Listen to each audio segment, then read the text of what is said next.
Oke, rekan-rekan, yuk kita mulai ya. Oke, Kita siapkan hati kita. Kita mulai kelas kita malam hari ini. Haleluya. Haleluya.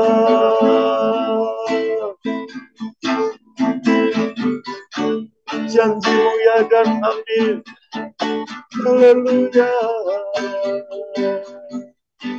Kami pegang janji-janjimu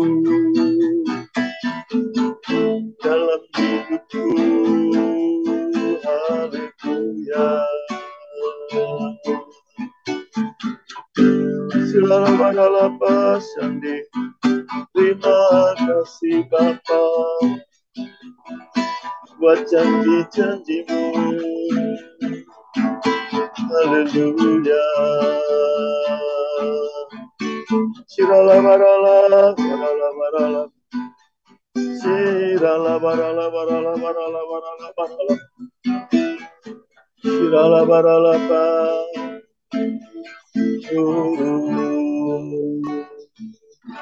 Silakanlah usah berdoa. terima kasih Pak Gem. Mari kita berdoa.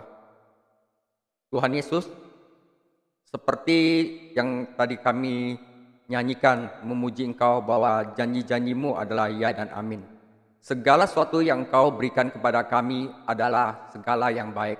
Tapi memang kadang-kadang kita tidak dapat mengetahui apa yang Engkau lakukan kepada kami. Termasuk penderitaan yang akan kita pelajari dalam surat Petrus ini. Penderitaan yang Kau izinkan kepada kami sesungguhnya adalah untuk kebaikan kami. Tuhan Yesus, karena itu dalam pengajaran permulaan surat 1 Petrus ini, berikanlah hati yang dapat menerima pengajaran ini, sehingga kami dapat mengerti apa isi hatimu. Tuhan Yesus, lepaskanlah kami daripada yang jahat, jauhkanlah kami dari percobaan, karena Engkaulah yang punya kerajaan, kuasa, dan kemuliaan, sampai selama-lamanya. Amin. Saudara, surat 1 Petrus adalah surat yang sangat penting sekali. Sangat penting pada waktu surat ini ditulis karena masa itu orang-orang Yahudi itu mengalami penindasan dan mengalami penderitaan. Bukan hanya di Kaisar Nero, tetapi 4 kaisar setelah Nero mereka terus mengalami penderitaan. Karena itu surat ini sangat berguna bagi mereka dan juga berguna bagi kita sekarang yang hidup di dunia ini, saudara. Ini akan membantu kita mengerti betapa cintanya Tuhan kepada kami sehingga Ia mengizinkan penderitaan bukan untuk masalah kami, tetapi benar-benar untuk kebaikan kami. Karena itu, marilah kita mengenal isi Tuhan lewat surat 1 Petrus. Saudara, pendahuluan, pepatah Romawi kuno berbunyi, di mana ada kehidupan, di situ ada harapan. Pepatah Romawi kuno itu masih dikutip sampai sekarang, dan seperti kebanyakan pepatah, itu ada unsur kebenarannya, tetapi tidak ada jaminan kepastian. Saudara, bukan kenyataan hidup yang menentukan harapan, tetapi iman yang hidup. Seorang Kristen yang sejati memiliki pengharapan yang hidup, 1 Petrus 1 ayat 3, karena iman dan pengharapannya ada di dalam Tuhan Yesus. 1 Petrus 1 ayat 21. Pengharapan yang hidup ini adalah tema utama dari surat pertama Petrus. Dia berkata kepada semua orang percaya yang mengalami penderitaan di bawah kekaisaran Romawi, berharaplah kepada Tuhan karena Dia tidak akan mengecewakan kamu. Saudara, mari kita baca surat pembuka dari 1 Petrus 1 ayat 1 sampai 2. Dari Petrus, Rasul Yesus Kristus, kepada orang-orang pendatang yang tersebar di Pontus, Galatia, Kapadokia, Asia Kecil, dan Bitinia, yaitu orang-orang yang dipilih sesuai dengan rencana Allah, Bapa kita, dan yang dikuduskan oleh Roh, supaya taat kepada Kristus Yesus dan menerima percikan darahnya. Kiranya kasih karunia dan damai sejahtera makin melimpah atas kamu. Saudara, sebelum kita mempelajari detail surat yang sangat menarik ini, pertama-tama dalam pengajaran pendahuluan ini, mari kita kenali dulu Satu, saudara, penulis surat ini. Yang kedua adalah penerima surat ini. Yang ketiga adalah pesan dan tema surat ini. Dan yang keempat, struktur dari surat 1 Petrus. Jadi 4 topik ini hanya pendahuluan, saudara. Penulis kitab 1 Petrus.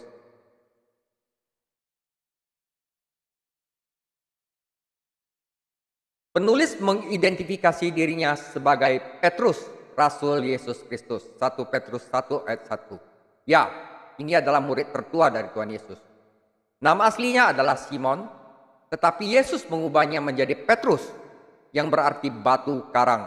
Yohanes 1 ayat 35 sampai 42. Padanan dalam bahasa Aramaik untuk Petrus adalah Kepas. Jadi, Petrus adalah seorang pria dengan 3 nama. Simon, Petrus, dan Kefas.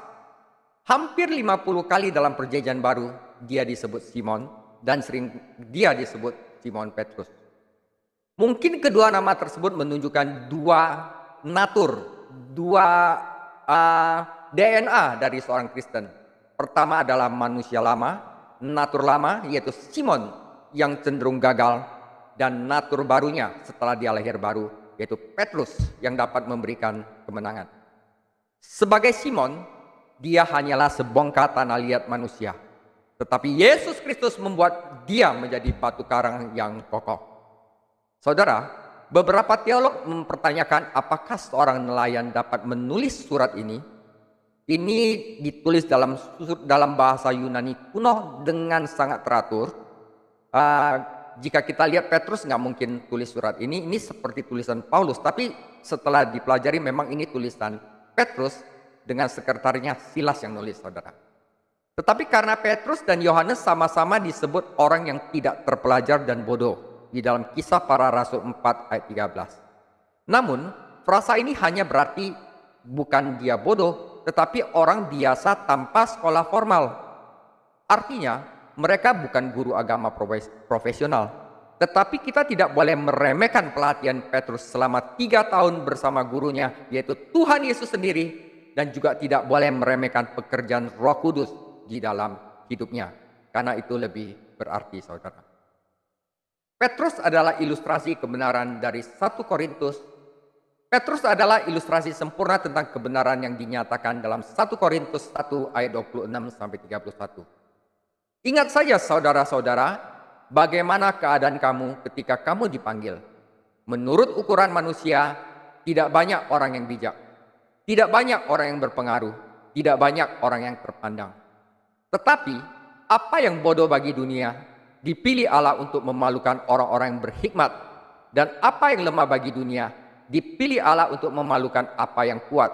Dan apa yang tidak terpandang dan hina bagi dunia, dipilih Allah, bahkan apa yang tidak berarti, dipilih Allah untuk meniadakan apa yang berarti, supaya jangan ada seorang manusia pun yang memegahkan diri di hadapan Allah.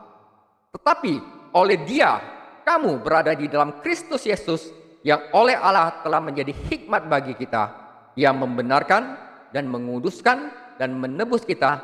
Karena itu seperti ada tertulis, barang siapa yang bermegah, hendaklah ia bermegah di dalam Tuhan. Itu ada gambaran Petrus, saudara. Nah, saudara, 1 Petrus adalah surat kesaksian dan penggembalaan. Jadi surat Yakobus adalah surat penggembalaan. 1 Petrus juga merupakan surat penggembalaan. Tetapi juga merupakan surat kesaksian pribadi dari Petrus sendiri. Nah, saudara, Petrus dan Paulus adalah 2 rasul terkemuka di gereja mula-mula. Paulus ditugaskan secara khusus untuk menginjil dan mengajar kepada orang-orang yang bukan Yahudi. Dan Petrus ditugaskan untuk melayani orang Yahudi. Galatia 2 ayat 1-10. Tuhan Yesus telah memerintahkan Petrus untuk menguatkan saudara-saudaranya. Lukas 22 ayat 32. Dan menggembalakan kawanan domba-domba Tuhan Yesus. Yohanes 21 ayat 15-17. 1 Petrus 5 ayat 1-4. Dan penulisan surat ini adalah bagian dari penggembalaan itu. Pelayanan Petrus memberitahu para pembacanya bahwa surat ini adalah surat penggembalaan dan kesaksian pribadi. 1 Petrus 5 ayat 12. Beberapa surat dibuat seperti buku, seperti cara mahasiswa menulis disertasi yang disertai argumen-argumen yang dapat dipertahankan seperti apa yang Paulus tulis. Tetapi surat ini beda. Surat ini tumbuh dari kehidupan yang dijalani oleh Petrus untuk kemuliaan Tuhan Yesus. Sejumlah peristiwa dalam kehidupan Petrus terdapat dalam isi surat ini. 1 Petrus 5 ayat 12, dengan perantaraan Silwanus yaitu Silas, yang kuanggap sebagai seorang saudara yang dapat dipercayai, aku menulis dengan singkat kepada kamu untuk apa saudara? Menasehati dan meyakinkan kamu bahwa ini adalah kasih karunia yang benar-benar dari Allah. Berdirilah dengan teguh di dalamnya, saudara. Surat ini juga dikaitkan dengan Silas. Nah, dalam 1 Petrus itu Silwanus, dia adalah salah seorang penatua di gereja mula-mula dan seorang nabi. Ya. Kisah Para Rasul 15 ayat 32. Yudas dan Silas yang adalah juga nabi lama menasihati saudara-saudara itu dan menguatkan hati mereka. Kisah Para Rasul 15 ayat 22. Maka rasul-rasul dan penatua-penatua beserta seluruh jemaat itu mengambil keputusan untuk memilih dari antara mereka beberapa orang yang akan diutus ke Antiokhia bersama-sama dengan Paulus dan Barnabas, yaitu Yudas yang disebut Barsabas atau Silas. Ini berarti Silas mengomunikasikan pesan Tuhan kepada jemaat sebagaimana yang diarahkan Roh Kudus. Saudara, jadi Silas adalah seorang nabi, jadi dia itu dapat pesan Tuhan langsung dan dia mengkomunikasikan kepada jemaat Tuhan. Itu adalah apa yang menjadi tugas seorang nabi, diarahkan oleh Roh Kudus. Saudara, para rasul dan nabi bekerja sama untuk meletakkan dasar gereja. Waktu itu gereja masih kacau, saudara. Belum ada firman Tuhan perjanjian baru. Yang ada adalah gulungan kitab perjanjian lama. Karena itu rasul dan nabi itu bekerja sama untuk meletakkan dasar gereja. Dan begitu fondasi itu diletakkan, mereka telah selesai bekerja. Saudara, menurut saya, tidak ada orang yang dapat mengaku dia seorang rasul atau nabi dalam pengertian perjanjian baru. Tetapi fungsi rasul dan nabi masih ada sampai sekarang, saudara. Ya, dalam pengertian perjanjian baru di gereja hari ini. Karena saat ini Alkitab sudah lengkap dan fondasi gereja telah selesai diletakkan. Menarik bahwa Silas sangat dikaitkan dengan pelayanan Petrus. Karena awalnya dia itu sebenarnya pergi bersama Paulus saat Paulus melakukan perjalanan misi kedua. Karena saat perjalanan misi pertama kita harus ingat ada yang namanya Yohanes Markus meninggalkan Paulus. Dan akhirnya Barnabas berantem sama Paulus karena Paulus tidak dapat menerima Yohanes Markus dan akhirnya gantinya Silas. Petrus juga menyebutkan Yohanes Markus di dalam 1 Petrus 5 ayat 13. Yang kegagalannya di ladang misi, yaitu perjalanan Paulus yang pertama, yang menyebabkan perpecahan antara Paulus dan Barnabas. Tetapi Paulus memang saklek, dia kan seorang penginjil, seorang guru. Tapi Petrus adalah seorang gembala. Dia terima si Yohanes Markus, di mana Paulus bilang, udah saya nggak mau pergi sama dia lagi. Ya, Petrus telah berhasil menggembalakan dan memenangkan Yohanes Markus untuk percaya kepada Yesus Kristus. Dengan kata yang ada di 1 Petrus 5 ayat 13, Markus anakku dan pasti akan menjaganya. Tidak diragukan lagi salah satu majelis awal bertemu di rumah Yohanes Markus di Yerusalem. Pada akhirnya Paulus memaafkan dan menerima Yohanes Markus sebagai penolong yang berharga dalam pekerjaan pelayanannya. Yang ada di 2 Timotius 4 ayat 11, Yohanes Markus akhirnya menjadi sebagai penulis salah satu Injil, yaitu Injil Markus, saudara. Di sini, di dalam surat ini, Petrus menunjukkan bahwa dia menulis surat ini di Babylon. 1 Petrus 5 ayat 13, di mana ada kumpulan orang percaya. Saudara, tidak ada bukti baik dari sejarah gereja maupun tradisi bahwa Petrus melayani Babel kuno, yang pada saat itu memiliki komunitas besar orang Yahudi. Ada kota lain yang disebut Babel di Mesir, tetapi juga tidak memiliki bukti bahwa Petrus pernah mengunjungi Mesir. 1 Petrus 5 ayat 13, salam kepada kamu sekalian dari kawanmu yang terpilih di Babylon dan juga dari Markus anakku. Saudara, setelah dipelajari dari sejarah gereja lain, Babylon itu adalah nama lain dari kota Roma. Dan kita memiliki alasan untuk percaya bahwa Petrus melayani di Roma dan mungkin menjadi martir di sana. Roma disebut Babel dalam Wahyu 17 ayat 5 dan Wahyu 18 ayat 10. Bukan hal yang aneh bagi orang percaya yang dianiaya pada masa itu untuk menulis dan berbicara dalam kode, saudara. Wahyu 17 ayat 5. Dan pada dahinya tertulis suatu nama, suatu rahasia, Babel besar, ibu dari wanita-wanita pelacur dan dari kekejian di bumi. Itu dia tulis Roma, saudara. Ya. Wahyu 18 ayat 10. Mereka akan berdiri jauh-jauh karena takut akan siksaannya. Dan mereka akan berkata, celaka, celaka engkau, hai kota yang besar Babel, hai kota yang kuat, sebab dalam 1 jam saja sudah berlangsung penghakimanmu. Namun, dengan mengatakan ini, kita tidak boleh memikir bahwa Petruslah yang memimpin orang Roma kepada Kristus. Petrus tidak menemukan gereja di Roma dan melayaninya sebagai rasul pertamanya. Nah, saudara, kita harus tahu, Paulus mempunyai satu kebijakan dalam pelayanannya, yaitu untuk tidak melayani di mana para rasul lain pergi. Jadi Paulus tidak akan melayani di Roma seandainya Petrus sudah lebih dahulu melayani di sana. Ini kita juga harus tahu. Roma 15 ayat 20. Dan dalam pemberitaan itu, aku menganggap sebagai kehormatanku bahwa aku tidak melakukannya di tempat-tempat di mana nama Kristus telah dikenal orang, supaya aku jangan membangun di atas dasar yang telah diletakkan orang lain. Tetapi sesuai dengan ada tertulis, mereka yang belum pernah menerima berita tentang dia akan melihat dia, dan mereka yang tidak pernah mendengarnya akan mengertinya. Jadi Petrus mungkin tiba di Roma setelah Paulus dibebaskan dari pemenjaranya yang pertama sekitar tahun 62 Masehi. Surat Petrus pun pertama ditulis sekitar tahun 63 Masehi. Dan akhirnya Paulus menjadi martir sekitar tahun 64. Dan mungkin pada tahun yang sama, tidak lama setelah itu, Petrus juga menyerahkan nyawanya untuk Kristus dengan disalib terbalik, saudara. Jadi pelayanan Paulus dan Petrus itu tidak bertabrakan. Mereka saling menghormati. Di sini Paulus menganggap sebagai kehormatanku, saudara. Itu juga bisa jadi pelajaran bagi kita saat ini, saudara. Oke, itu adalah bagian pertama. Kita sudah tahu bahwa penulisnya adalah Petrus.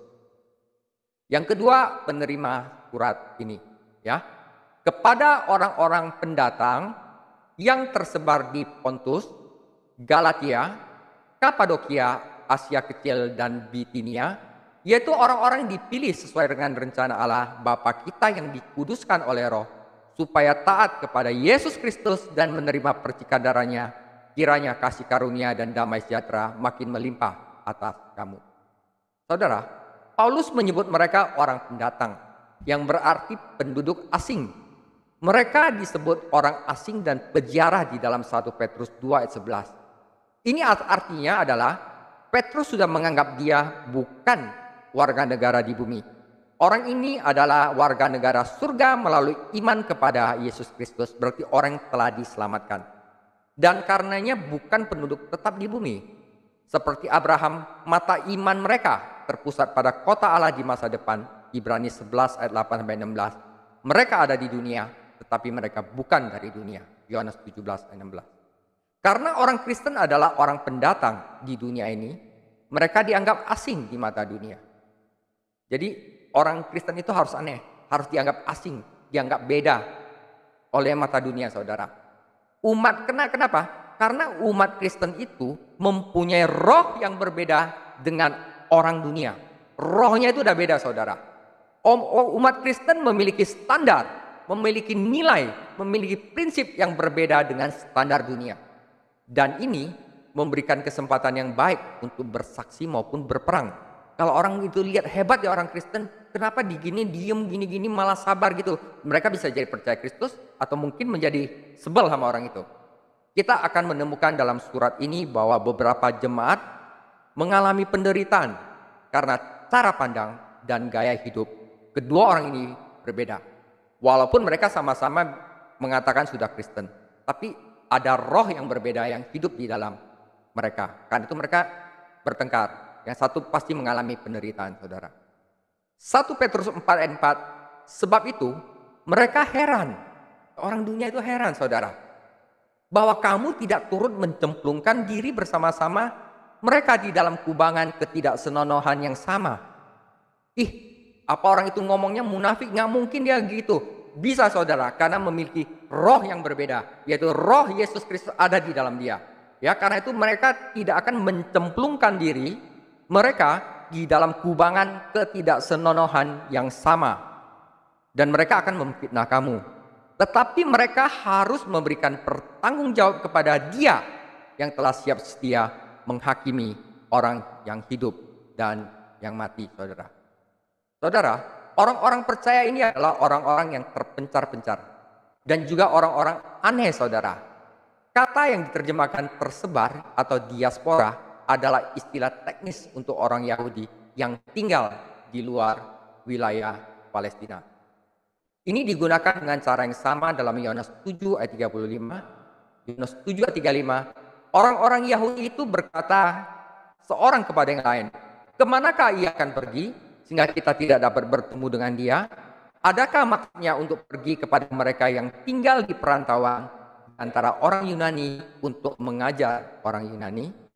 Namun penggunaan kata ini oleh Petrus tidak menyiratkan bahwa ia hanya menulis kepada orang Kristen Yahudi, karena beberapa pernyataan dalam suratnya menunjukkan bahwa beberapa pembacanya telah bertobat dari paganisme non-Yahudi.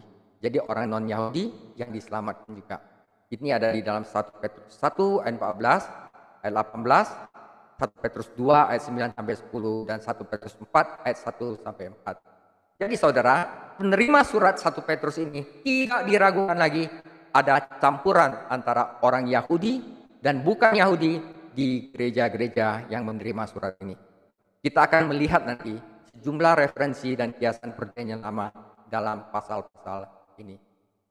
Saudara, orang-orang Kristen ini tersebar di 5 bagian berbeda dari kekaisaran Romawi. Semuanya itu ada di Asia Kecil bagian utara, yaitu Turki modern sekarang ini. Nah, saudara, saya izinkan saya kasih gambar peta dulu. Ini adalah yang ditulis oleh Rasul Petrus kepada teman-teman pendatang yang tersebar di Pontus, Kapadokia, Galatia, Asia Kecil, dan Bitinia. Jadi daerah ini semua. Saudara kalau ingat waktu Rasul Paulus mau ke Bitinia, tapi Roh Kudus membelokkannya pergi ke Tesalonika. Karena ada orang ini yang bilang, selamatkan aku di Tesalonika itu. Makanya Paulus yang tadinya mau ke Bitinia, oleh Roh disuruh pindah ke Tesalonika. Kenapa? Karena di sini sudah dilakukan oleh Rasul Petrus, saudara. Itu jawabannya. Nah, orang-orang Kristen ini tersebar di 5 bagian berbeda dari kekaisaran Romawi. Semuanya di Asia Kecil bagian utara Turki modern. Roh Kudus tidak mengizinkan Paulus untuk melayani di Bitinia, saudara. Kisah Para Rasul 16 ayat 7. Jadi dia tidak memulai pekerjaan itu. Dia malah belok ke Tesalonika. Ada orang Yahudi pada waktu Pentakosta dari Pontus dan Kapadokia. Kisah Para Rasul 2 ayat 9. Dan mungkin mereka membawa Injil ke provinsi tetangga mereka. Kemungkinan orang percaya Yahudi yang berada di bawah pelayanan Petrus di tempat lain telah bermigrasi ke kota-kota di provinsi ini. Jadi yang paling tahu siapa? Roh Kudus. Roh Kudus suruh Paulus jangan ke sana. Paulus turut karena bukan kehendak dia yang terjadi, tapi kehendak Allah, karena dia yang maha tahu. Ya. Jadi saudara, orang-orang bergerak pada masa itu dan orang-orang percaya yang berdedikasi membagikan firman kemanapun mereka pergi. Jadi hal penting yang harus kita ketahui tentang orang-orang asing yang tercerai-berai ini adalah bahwa mereka sedang mengalami masa penderitaan dan penganiayaan. Setidaknya 15 kali dalam surat ini Petrus merujuk pada penderitaan dan dia menggunakan 8 kata Yunani yang berbeda-beda untuk mendeskripsikan penderitaan saudara. Oke? Jadi di sini saudara. Ya. Jadi memang Roh Kudus itu memang maha tahu. Dia bisa, dan kita dapat membuktikan bahwa firman Tuhan itu adalah firman yang benar, saudara. Saudara, Petrus tahu bahwa ada penganiayaan besar yang akan terjadi. Beberapa dari orang Kristen ini menderita karena mereka hidup kudus dan melakukan apa yang baik dan benar. Orang dunia jadi aneh gitu loh, kok nggak sama saya ya. Nah, beberapa lain menderita celaan karena oleh nama Kristus dan dicela oleh orang-orang yang belum selamat juga. Petrus menulis untuk mendorong mereka, untuk menghibur mereka, agar menjadi saksi yang baik bagi penganiaya mereka. Dan untuk mengingat bahwa penderitaan mereka akan menghasilkan kemuliaan. Inilah topik dari 1 Petrus, suffering into glory. Tetapi Petrus memiliki tujuan lain dalam pemikirannya. Dia tahu bahwa pengadilan yang berapi-api akan segera dimulai. Penganiayaan resmi dari kerajaan Romawi. 1 Petrus 4 ayat 12. Ketika gereja itu dimulai, orang Kristen itu masih dipandang oleh orang Romawi sebagai sekte dari kepercayaan tradisional Yahudi. Jadi mereka tidak apa-apain orang Kristen, karena Yahudi itu adalah agama yang dilindungi. Orang Kristen pertama adalah orang Yahudi, dan mereka bertemu di halaman bait suci. Pemerintah Romawi tidak mengambil tindakan resmi terhadap orang Kristen, karena sebelumnya agama Yahudi diterima dan disetujui. Tetapi ketika orang Kristen menjadi jelas bahwa kekristenan bukanlah sekte Yudaisme, bahwa kekristenan adalah pemuja, penyembah dari Yesus Kristus yang disalibkan oleh orang Yahudi itu, pemerintah Roma harus mengambil langkah tegas, langkah resmi, saudara. Beberapa peristiwa yang terjadi membantu memicu pencobaan yang berapi-api. Pertama-tama, Paulus dengan tegas membela iman Kristen di hadapan pengadilan resmi di Roma. Filipi 1 ayat 12-24. Dia telah dibebaskan, tetapi kemudian ditangkap lagi. Pembelaan kedua gagal dan akhirnya dia dipancung menjadi martir. Kedua, Kaisar Romawi adalah kaisar yang gila, saudara. Nero menyalakan api manusia di Roma pada Juli tahun 64 Masehi pada orang Kristen, menggunakan mereka sebagai lampu taman dan kambing hitam, saudara. Nah, saudara, Petrus juga berada di Roma sekitar waktu itu dan dibunuh oleh Nero yang juga membunuh Paulus. Saudara, penganiayaan Nero terhadap orang Kristen pada awalnya bersifat lokal di Roma aja, tapi mungkin menyebar. Bagaimanapun juga, Petrus ingin mempersiapkan gereja-gereja. Dia tidak boleh berpikir bahwa semua orang Kristen di setiap bagian kekaisaran mengalami pencobaan yang sama dengan tingkat yang sama pada waktu yang sama. Itu bervariasi dari satu tempat ke tempat lain, meskipun penderitaan dan tantangannya cukup umum. Saudara, Nero memperkenalkan penganiayaan resmi terhadap gereja, dan kaisar-kaisar lain mengikuti teladannya di tahun-tahun berikutnya. Jadi nggak hanya putus sampai Nero, saudara. Surat Petrus ini pasti sangat berguna, sangat membantu orang Kristen yang menderita selama pemerintahan setelah Nero, yaitu Kaisar Trajan, Kaisar Hadrian, dan Kaisar Diocletianus. Umat Kristen di dunia saat ini masih dapat mempelajari nilai dari surat-surat Petrus di rumah, berpakaian santai dan nyaman dengan menggunakan Zoom. Ketika saat itu, saudara, pencobaan yang berapi-api dari penganiayaan mereka itu luar biasa hebat dan baru dimulai. Sementara saya secara pribadi percaya bahwa gereja kita tidak akan melewati masa kesusahan besar karena kita akan di-rapture dulu. Tetapi saya percaya bahwa akhir zaman ini akan membawa banyak penderitaan dan penganiayaan kepada umat Tuhan. Saudara, ada kemungkinan Silas adalah pembawa surat ini kepada orang-orang percaya di provinsi-provinsi itu, dan juga menjadi juru tulis, sekretaris dari Petrus untuk menulis surat ini.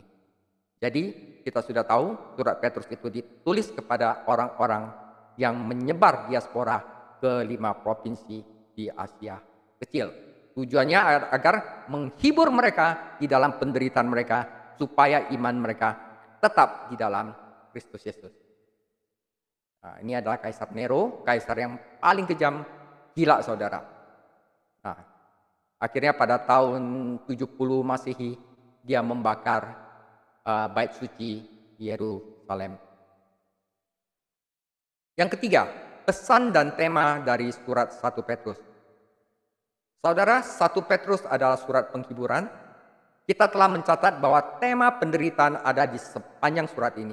Tetapi juga ada tema kemuliaan, saudara. Jadi tema di dalam surat ini ada 3. Pertama adalah penderitaan, yang kedua adalah kemuliaan, yang satu lagi nanti saya jelaskan.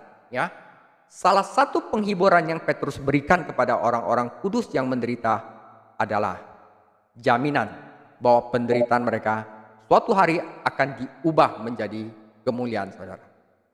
Ini mungkin karena, saudara, juru selamat juga menderita bagi kita dan kemudian masuk ke dalam kemuliaannya.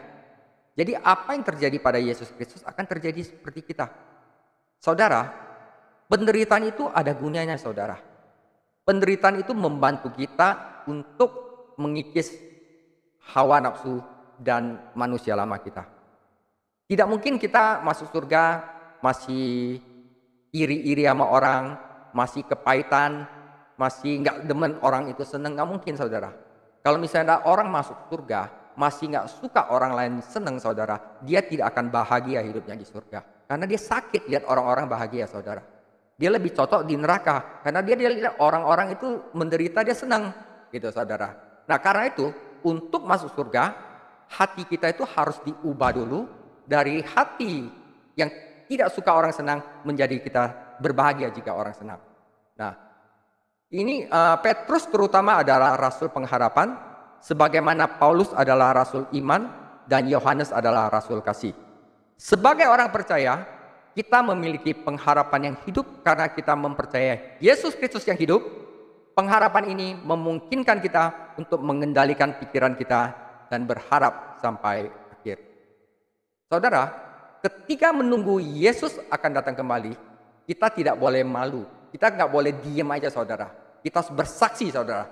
Kita tidak boleh malu dengan pengharapan kita, tetapi kita harus bersikap sebagai pengelola Injil yang siap untuk menjelaskan dan mempertahankan iman kita kepada orang lain.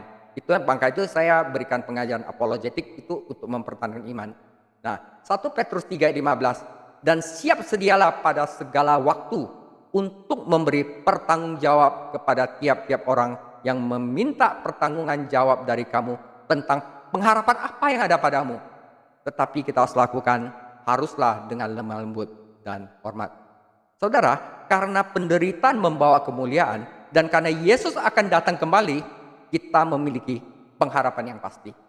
Namun, saudara, penderitaan tidak secara otomatis membawa kemuliaan bagi Tuhan dan berkat bagi Tuhan. Tergantung bagaimana respon kita terhadap penderitaan itu. Beberapa orang percaya yang responnya salah terhadap penderitaan itu telah jatuh pada saat pencobaan dan telah mempermalukan nama Kristus. Saudara, kuncinya hanya ketika kita bergantung pada kasih karunia Tuhan, kita dapat memuliakan Tuhan di saat-saat menderita. Karena itu, saudara, tema ketiga dari surat 1 Petrus adalah kasih karunia. Jadi temanya adalah penderitaan, kemuliaan, dan kasih karunia. Petrus juga menekankan kasih karunia Allah dalam surat ini dengan berkata, 1 Petrus 5:12, aku menulis dengan singkat kepada kamu untuk menasihati dan meyakinkan kamu bahwa ini adalah kasih karunia yang benar-benar dari Allah. Jadi tema 1 Petrus, penderitaan, kemuliaan, dan kasih karunia. Kata kasih karunia digunakan dalam setiap pasal. 1 Petrus 1 ayat 2, ayat 10, ayat 13, 1 Petrus 2 ayat 19, ayat 20, 1 Petrus 3 ayat 7, 1 Petrus 4 ayat 10, dan 1 Petrus 5 ayat 5, ayat 10, ayat 12. Kalau kita cek di Alkitab, itu semua ada kata kasih karunia, saudara. Kasih karunia adalah pemberian Allah yang murah hati kepada orang-orang berdosa yang tidak layak dan mereka membutuhkan pemberian itu untuk menjadi benar, saudara. Tapi ketika kita bergantung pada kasih karunia Tuhan, kita dapat menanggung penderitaan dan mengubah penderitaan itu menjadi kemenangan. Saudara, hanya kasih karunia sajalah yang menyelamatkan kita.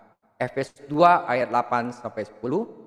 Kasih karunia Tuhan dapat memberikan kita kekuatan saat-saat pencobaan.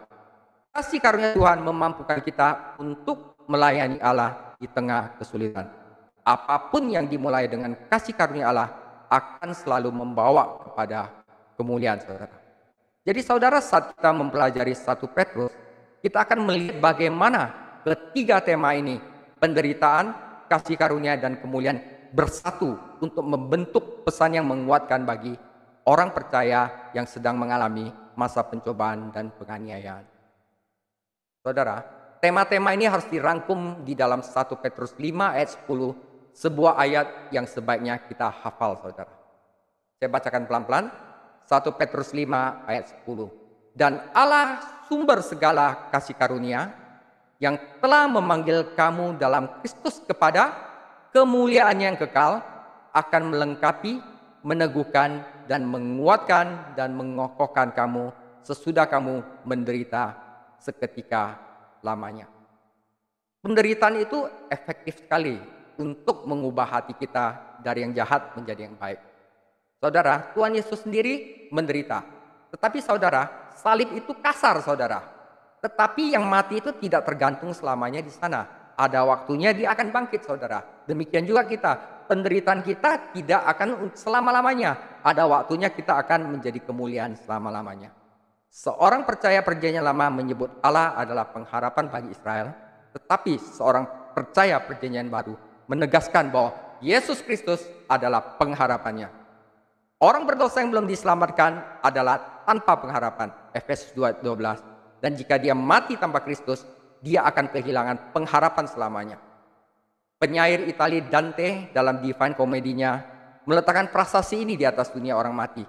Tinggalkan semua harapan, kamu yang masuk di sini. Harapan yang pasti ini memberikan kita dorongan dan pemberdayaan yang kita butuhkan untuk kehidupan hari-hari. Melayani Tuhan, semangat tidak padam-padam, saudara. Itu pasti ada. Karena roh yang diberikan kepada kita bukan roh ketakutan, tetapi roh yang membangkitkan kekuatan, kasih, dan ketertiban. Itu tidak menempatkan kita cuman leha-lesa di kursi goyang, di mana kita dengan puas menunggu kembalinya Tuhan Yesus, tetapi kita harus berbuah dan menjadi berkat bagi orang lain dan Yesus Kristus, saudara. Nah, saudara, Yesus Kristus adalah kuncinya. Sebaliknya kasih karunia menempatkan kita di dunia yang asing ini, di medan perang, di mana kita terus maju. Saat beban berat, enggak patah semangat. Pertempuran sulit, enggak mundur. Pengharapan bukanlah obat penenang, saudara. Itu adalah suntikan adrenalin, transfusi darah. Seperti Saul, pengharapan kita di dalam Kristus memantapkan kita dalam badai kehidupan. Tetapi tidak seperti Saul, pengharapan kita menggerakkan kita ke depan. Maju menuju Kristus, itu tidak menahan kita. Tidaklah sulit untuk mengikuti alur pemikiran Petrus, saudara.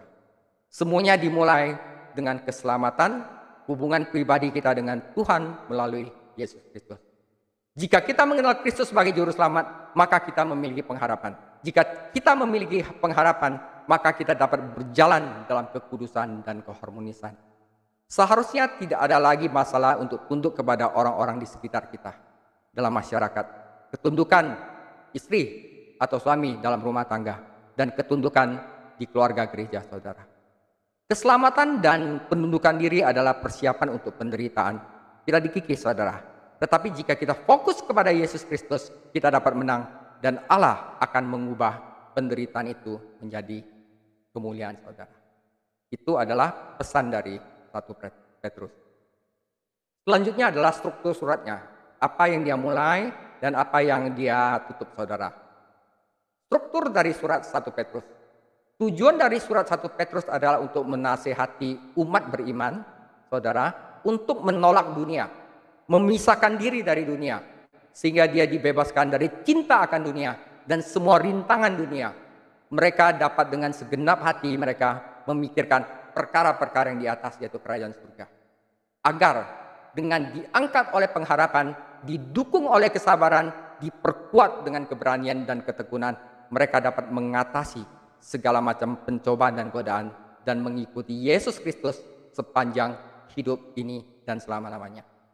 Oleh karena itu, di dalam 1 Petrus, di mana dia mulai menulis 1 Petrus, ia mewartakan dengan kata-kata yang tegas tentang kasih karunia Allah yang dinyatakan kepada kita di dalam Kristus. Dan pada saat yang sama dia menambahkan bahwa itu diterima dengan iman dan dimiliki dengan pengharapan, sehingga orang yang saleh, orang yang kudus itu dapat saudara melepaskan pikiran dan hati mereka di atas dunia.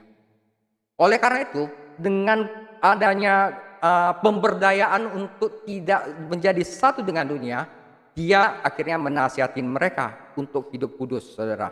Jangan sampai mereka membatalkan harga penebusan mereka, dan jangan sampai mereka menderita karena menolak benih firman Tuhan yang tidak dapat binasa, dan dengannya mereka telah dilahirkan kembali ke dalam hidup yang kekal. Dan seperti yang dia katakan bahwa mereka telah dilahirkan kembali oleh firman Tuhan, dia juga menyebutkan tentang masa bayi, kanak-kanak rohani mereka. Selain itu, agar iman mereka tidak terombang-ambing dan hanyut, karena mereka melihat Kristus dihina dan ditolak hampir oleh seluruh dunia, dia terus mengingatkan bahwa ini hanyalah pemenuhan dari apa yang tertulis tentang dia. Bahwa kita akan menjadi sama dengan kematiannya. Dia ada di salib, kita juga akan suruh pikul salib, saudara. Tetapi dia lebih lanjut mengajar mereka bahwa dia akan menjadi dasar yang kuat bagi mereka yang percaya kepadanya.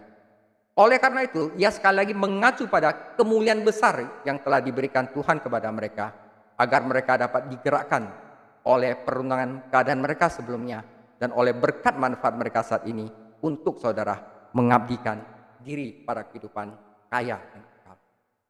Kemudian saudara di 1 Petrus 3, dia kemudian datang ke nasihat khusus ya tentang rendah hati, saudara. Bahwa mereka harus berperilaku rendah hati, tunduk di bawah pemerintahan, bahwa para pelayan harus tunduk kepada Tuhan mereka, bahwa sang istri harus mematuhi suami mereka dan menjadi rendah hati dan suci, dan bahwa sebaliknya suami harus memperlakukan istrinya dengan baik. Dan kemudian dia memerintahkan mereka untuk mengamati apa yang adil, apa yang benar satu sama lain, agar mereka dapat melakukan ini dengan lebih tulus. Dia menetapkan di hadapan mereka apa yang menjadi buahnya, yaitu menyongsong kehidupan yang damai dan bahagia. Akan tetapi seperti yang terjadi pada orang-orang Kristen, saudara, bahwa betapapun mereka mencari kedamaian, mereka sering diganggu oleh banyak luka. Dan dunia tanpa alasan yang adil memusuhi mereka. Dia akhirnya menasihati mereka dengan tenang untuk menanggung penganiayaan mereka yang mereka tahu akan terjadi dengan teguh, bahkan mempromosikan keselamatan mereka. Untuk tujuan ini, dia mengedepankan teladan Kristus. Di sisi lain dia mengingatkan bahwa akhir dari yang tidak bahagia menunggu orang fasik. Sementara itu Tuhan dengan luar biasa menyelamatkan gerejanya dari kematian demi kematian. Dia lebih lanjut merujuk pada teladan Kristus dengan rela mati ke kayu salib. Untuk nasihat ini dia menambahkan kalimat-kalimat yang beragam dan singkat, tetapi tidak lama setelah itu dia kembali ke pengajaran tentang munculnya buah roh, tentang pentingnya kesabaran. Sehingga umat beriman dapat memperoleh penghiburan dalam kesadaran akan dosa dan kejahatan mereka. Menganggap baik bagi mereka apabila mereka dihajar oleh tangan Allah yang Maha Kuasa demi kebaikan mereka. Dan setelah itu pada pasal 5, saudara, dia langsung mengingatkan gembala, saudara. Di awal pasal 5, Petrus mengingatkan para gembala tentang tugas mereka. Bahwa mereka tidak boleh memerintah gereja dengan paksa, tetapi mereka harus memimpin di bawah Kristus, memimpin gereja dengan kasih, dengan kerelaan hati, dan dengan pengorbanan. Dia merekomendasikan kepada kaum muda kerendahan hati dan sikap untuk dapat diajar. Setelah dia memberikan nasihat kepada gembala, akhirnya setelah nasihat singkat itu, dia menutup surat 1 Petrus itu dengan doa. Jadi itu adalah alur dari 1 Petrus. Saudara, dengan demikian, inilah kurikulum dari surat 1 Petrus, saudara. Dilahirkan kembali untuk kemuliaan, hidup kudus di dunia yang tercemar, kebersamaan orang percaya, bagaimana menjalankan kehidupan Kristen yang taat, esensi kehidupan pernikahan yang bahagia, mengalami berkat terbaik di saat-saat terburuk, belajar dari Nuh, menggunakan dengan baik sisa waktu kita. Apa artinya menderita sebagai orang Kristen? Akhirnya dia menulis bagaimana menjadi gembala yang baik, dan yang terakhir memuliakan Tuhan di saat-saat susah. Dan surat 1 Petrus itu ditutup. Saudara, demikianlah paparan pendahuluan dari surat 1 Petrus. Tuhan Yesus memberkati. Minggu depan kita akan mulai 1 Petrus, dilahirkan kembali untuk kemuliaan. Tuhan Yesus memberkati. Haleluya ya, kita akan akhiri. Bapak terima kasih kalau hari ini kami boleh belajar hal-hal yang sangat penting dalam hidup kekristenan kami, yaitu untuk kami belajar hidup melayani, hidup menderita untuk Tuhan. Untuk kami boleh mengucap syukur dalam segala hal. Dan biarlah setiap hari ya Tuhan, mulut kami penuh dengan puji-pujian. Biar hidup kami senantiasa menyenangkan hati Tuhan. Semakin hari kami semakin serupa dengan Kristus. Terima kasih Bapak, terima kasih. Kau memberkati hamba-Mu, Pastor David Chang yang sudah mengajar kami. Tuhan berkati dengan kesehatan dan kekuatan. Tuhan berikan, Tuhan singkapkan pewahyuan-pewahyuan yang baru. Biar melalui hamba-Mu ini, nama-Mu ditinggikan, nama-Mu dimasyurkan. Banyak orang dimenangkan. Berkati juga keluarganya, berkati pekerjaannya, berkati pelayanannya. Terima kasih Tuhan, terima kasih juga Engkau memberkati setiap kami yang malam hari ini ada di tempat ini. Tuhan berkati, berlimpah-limpah. Tuhan curahkan berkat-Mu. Terima kasih Tuhan, terima kasih. Dan kalau sebentar kami mau akhiri Bible study kami malam hari ini, mari Engkau curahkan berkat-Mu atas setiap kami berlimpah-limpah. Mari Bapak Ibu Saudara yang kasih Tuhan Yesus Kristus, angkat kedua tangan-Mu depan Tuhan. Kekasih-kekasih Kristus, kita akhiri Bible study kita malam hari ini dan terimalah berkat yang berlimpah-limpah, kemenangan demi kemenangan dari Allah Bapa kita di surga, anugerah yang sempurna di dalam anaknya Tuhan Yesus Kristus, dan persekutuan yang erat Roh Kudus menyertai-Mu dari saat ini sampai Maranatha. Mari kita semua yang dikasihi dan diberkati oleh Tuhan Yesus Kristus, kita katakan, amin.